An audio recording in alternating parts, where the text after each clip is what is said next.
So recently I was reminded of something that I learned quite early in my career, which is if you're going to be driving innovation and transformation, you have to be really good at building relationships with others.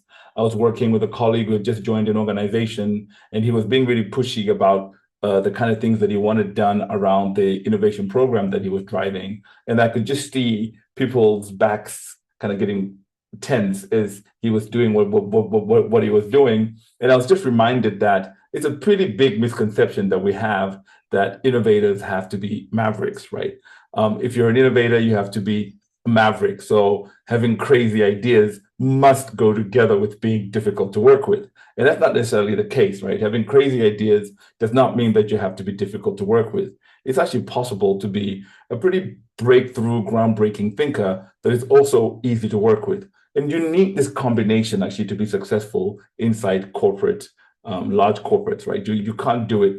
You can do it as a startup founder, but you couldn't do it if you're working inside a large organization. They have cultural norms and ways of working that they're kind of used to. So if you're stepping into that environment, you kind of have to find your path and figure this out.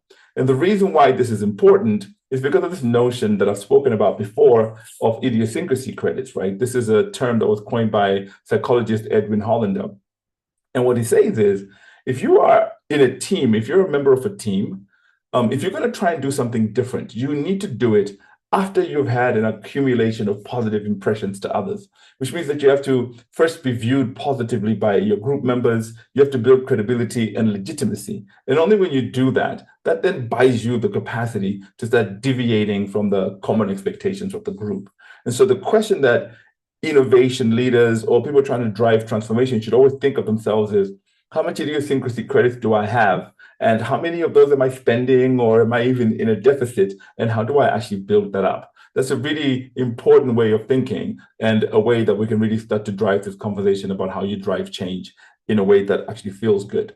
And so what I'm trying to encourage people to do all the time is to have what we call feel good transformations, transformations that attract people, that create a gravity, that make it enjoyable for people to be part of what you're doing. And the best way to encourage participation is not to think of yourself as a maverick.